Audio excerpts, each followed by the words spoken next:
1961 में गुरुदेव रविंद्रनाथ टैगोर की एक कथा पर आधारित फिल्म आई जिसका नाम था काबुलीवाला।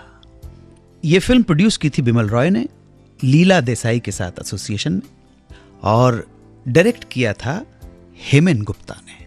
हेमेन गुप्ता नेताजी सुभाष चंद्र बोस के सेक्रेटरी हुआ करते थे। इससे पहले उन्होंने एक फिल्म डायरेक्ट की थी टकसाल, और बाद में 1966 में एक और फिल्म डायरेक्ट की सुभाष चंद्र बोस। काबुलीवाला का संगीत निर्देशन दिया था सलिल चौधरी ने, और गीत लिखे थे स्वर्गीय प्रेम धवन ने। एक गीत जो पर्यायवाची बन गया है देशभक्ति से, देश प्रेम से, ऐ मेरे प्यारे वतन, ऐ मेरे बिछड़े चमन, तुझ पे दिल कुर्बान। ये गीत आज भी लोग जब सुनते हैं जो अपने मुल्क से, अपने वतन से दूर हैं, ये गीत कहीं उनके दिलों में गहरे जाकर उन सोए हुए तारों को छेड़ देता है। वो तार जो जुड़े हुए हैं अपनी मिट्टी से, अपने वतन से, अपने देश से। सर, आपका जब अंताक्षरी आता था तब देखा था कि आप बहुत भावुक हो गए थे। वहाँ पे सब लोग, शायद विदेश में कहीं शूटिंग हो रही थी, और अब आप तो भावुक हुए ही थे, और आपसे शायद गाना गाया भी नहीं जा रहा था। ये दरअसल आपने बात छेड़ी है तो ज़रूर मैं बताना चाहूँगा। वो दीवाने परवाने मस्ताने चला करता था, तो किसी टीम मेंबर्स थे, उन्होंने ये गाना स्टार्ट किया, ऐ मेरे प्यारे वतन, और वो गाना ठीक से म्यूजिकली एग्जीक्यूट नहीं कर पा रहे थे।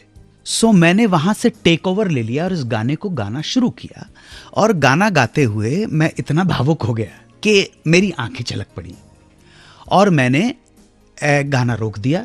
और सेट के ऊपर कैमरे चल रहे थे, मुझे नहीं मालूम, मेरा मेकअप मैन आया, उसने मुझे मलमल दिया, मैंने आंखें पोंछी, और उसके बाद मैंने गाना आगे बढ़ाने से पहले मैंने कहा कि डू आई हैव टू से sorry for displaying my emotions so openly about my country. And सारी जनता ने कहा नहीं, बिल्कुल सॉरी की बात नहीं है, और मैंने किसी तरह से गाना कंप्लीट किया ना। 94 के बाद जब हम 96 में लंदन में शूटिंग कर रहे थे इसी प्रोग्राम की, तो मेरे डायरेक्टर ने कहा कि आप ये हमारे पूरे 13 एपिसोड की जो समापन है, जो एंड, आप इसी गाने से कहिए। मैंने मेरे डायरेक्टर से कहा, गजेंद्र सिंह से, मैंने कहा भाई ये गाना आप जानते हो, मैं इस गाने की ताप बर्दाश्त नहीं कर पाता, मैं बहुत इमोशनल हो जाता हूँ, सो मैं गाना कंप्लीट नहीं कर पाऊंगा, गड़बड़ हो जाएगी।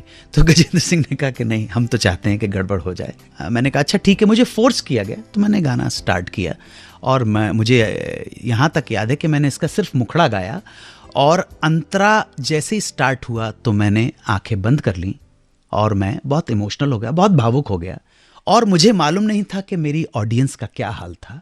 ये तो बाद में मुझे पता पड़ा कि मेरे साथ वहाँ लंदन स्टूडियो में बैठे हुए 1000 लोग रो रहे थे, और टीवी के ऊपर भी लोग भावुक हो गए थे, अश्रु छलक पड़े थे लोगों के। और टेलीविज़न चैनल को टीवी सेट के ऊपर कैप्शन डालना पड़ा कि this is not an act of drama but it's true emotion for our beloved motherland. 1961 का लेखा जोखा थोड़ी ही देर में। 92.7 बिग FM पर सुनते रहिए सुहाना सफर विद